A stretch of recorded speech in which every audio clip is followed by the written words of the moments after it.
Dans l'Église, dans le christianisme, le monde a trouvé sa place. L'Église de Dieu est allée vers le monde et l'a introduit. Il y a eu une complicité avec l'esprit de ce monde. Il a trouvé une large place dans le christianisme. Ce n'est pas mon désir de parler de la sorte, mais il nous faut être fidèles. Quoique non perçu ni reconnu peut-être que Dieu accorde qu'il en soit ainsi, il y a même dans le christianisme évangélique bien des principes du monde. Pour faire l'œuvre de Dieu, des choses non spirituelles sont introduites. Des noms, des titres, des ressources, et que sais-je encore. Il y a une complicité cachée en vue d'obtenir la faveur, un avantage. Il y a derrière tout cela un autre esprit, l'esprit d'idolâtrie, qui a une emprise sur le peuple du Seigneur. Ah, très bien. Qu'est-il arrivé? Le Seigneur a laissé l'Église avoir ce qu'elle désire, et aujourd'hui elle ressent qu'elle a perdu sa puissance, sa position, parce que le monde a une bien trop grande place. À vouloir obtenir, elle a perdu. C'est très manifeste, n'est-ce pas? Ce principe est à l'œuvre, et notez bien ceci. Il est aussi à l'œuvre sur un plan personnel.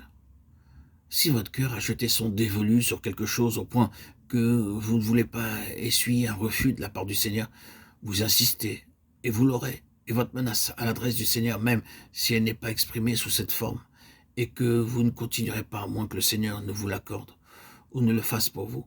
S'il y a quelque chose de cela, le Seigneur vous l'accordera. Il permettra que vous l'ayez. Ce sera une malédiction pour vous. Abraham fit cela à l'égard d'Ishmaël, et quel fléau. Voyez, il y a le principe. Or, le point est celui-ci. Ces gens ont permis à l'idolâtrie de s'introduire dans leur vie, en esprit, en principe. Et le Seigneur, par le moyen de son prophète, envoyait dès le matin à supplier. Mais ils refusèrent d'écouter la voix du prophète, de sorte que le Seigneur a dit, « Très bien, vous aurez ce que vous désirez. Allez-vous-en en Babylone. » Ils perdirent tout. Qu'est-ce que l'idolâtrie si elle ne consiste pas à se prosterner devant des idoles de bois ou de pierre? Elle prend alors beaucoup de formes subtiles et très souvent des chemins détournés. C'est simplement une communion de cœur avec quelque chose qui prend la place de Dieu, qui s'interpose dans le chemin de Dieu. Oh, quel vaste domaine cela couvre.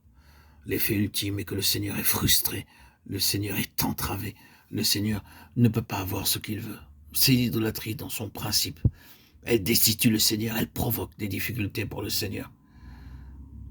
J'ai dit auparavant que bien qu'Israël fût guéri de cette forme extérieure de l'idolâtrie, le principe ou l'esprit de l'idolâtrie n'était pas extirpé, car dans les jours de notre Seigneur, ils adoraient la tradition. Et la tradition peut être une idole.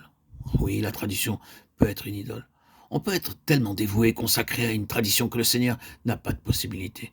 Cela obstrue la voie du Seigneur, comme les décombres que Néhémie ne pouvait pas franchir, que la bête qu'il montait ne pouvait pas franchir. Très souvent, les décombres sur le chemin du Seigneur sont ceux d'une tradition morte, d'une histoire morte, de quelque chose qui appartient au passé et qui maintenant n'est plus vivant. C'est là le principe de l'idolâtrie. C'était là la cause fondamentale et ultime de l'état de ruine, de la muraille, des décombres, des gravats, des débris, l'idolâtrie, l'union et la communion de cœur avec ce qui n'est pas du Seigneur.